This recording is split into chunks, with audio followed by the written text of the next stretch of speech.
operating arenas has been diminished by years of counterterrorism pressure. But while these groups have disaggregated and become more focused in their local regions in recent years, they have a presence across a wide swath of territory from West Africa to South Asia, and we are on the lookout for any attempts by their members to leverage this crisis to rebuild and refocus against the United States. Iran and its proxies, including Lebanese Hezbollah, Iraqi Shia militants, they are a major concern, principally for their ability to generate attacks in the Middle East, including those that have significant escalatory consequences. While we have no intelligence to indicate Iran or its proxies had foreknowledge of Hamas's October 7 attack, we remain focused on Iranian and Iranian-linked activity in support of Hamas and directed against U.S. interests since the outbreak of the conflict. Thus far, Iranian-aligned militant groups have conducted over 50 attacks against U.S. forces in Iraq and Syria using rockets and unmanned aerial systems.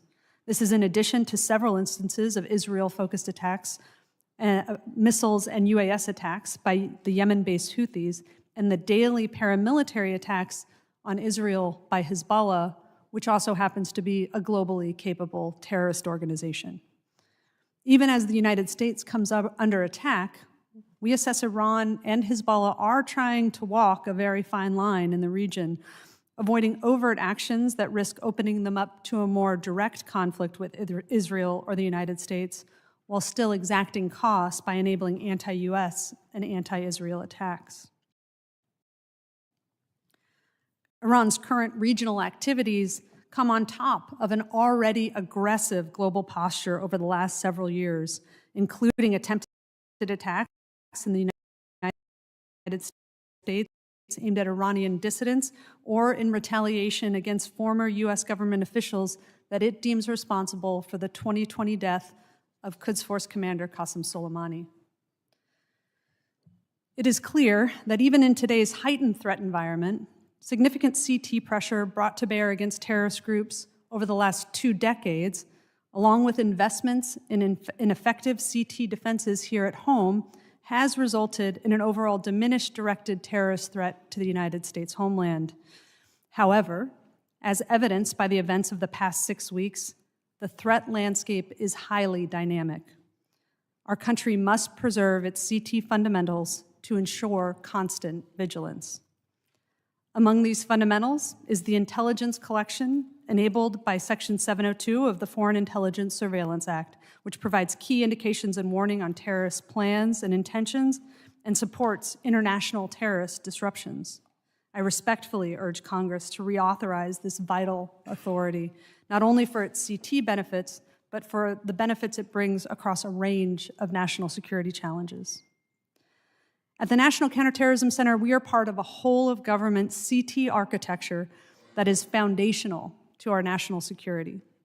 And though built with 9/11 as its backdrop, this architecture has proven adaptive to today's environment and capable of addressing an inherently unpredictable range of terrorist adversaries. For those who serve as part of this CT community, I would like to end with a thank you.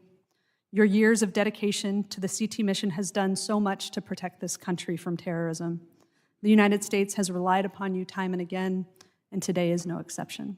With that, I welcome your questions. Thank you, Director Abizaid. Members will be recognized by order of seniority for their 5 minutes of questioning. An additional round of questioning may be called after all the members have been recognized. I want to also acknowledge the many members on this committee on both sides of the aisle who have been fighting the terrorist attack in their service in the United States military. So those who are veterans here have been doing that, and those in the government service doing that before you came to Congress. Thank you for your service. I now recognize myself for 5 minutes of questioning. Director Wray, since January of 2021, approximately 1.8 million illegal alien gotaways have evaded Border Patrol and entered our country. And this doesn't even account for the unknown gotaways, which former Border Patrol Chief Raul Ortiz testified before this committee could be about 20% of that number, meaning the real number of gotaways is well over 2 million. Can the FBI guarantee the American people that known or suspected terrorists, including any from Hamas or other terror groups, are not amongst those gotaways?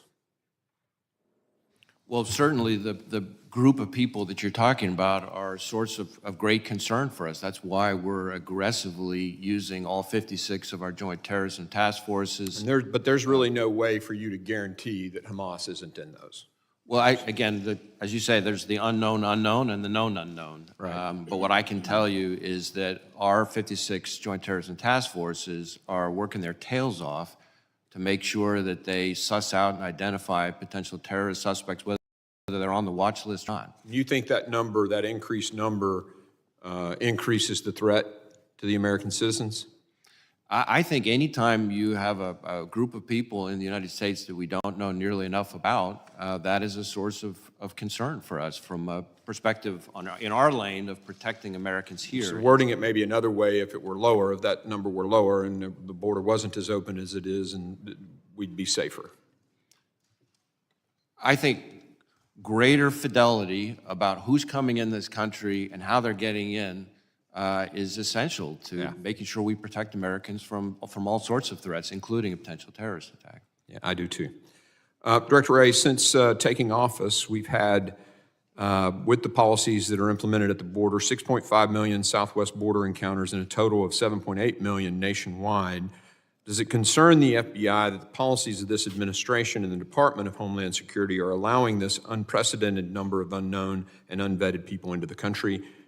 I know it's a rewording of the previous question, but go ahead and answer. Well, again, I want to stay in my lane.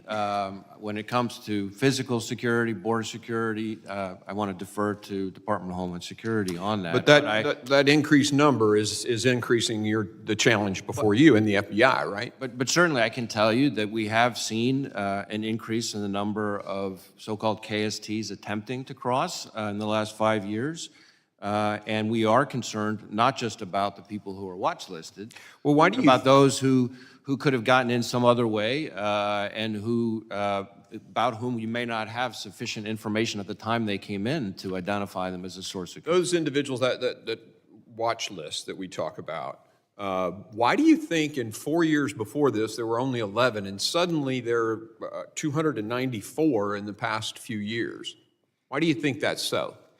I can't really speak to that issue. It's not in my lane. I can tell you that the threats that come from the other side of the border are very much consuming all 56 of our field offices, not just in the border states. That's why I made the point. Sure, I agree. If I heard you correctly, what you just said is not every state in the country is a border state now. Is that what you just said? Well, I didn't. I mean, the threats put it to every quite that state. way, but the threats that come from the other side of the border are affecting every state. Absolutely, 100%. We ask the governor of Massachusetts.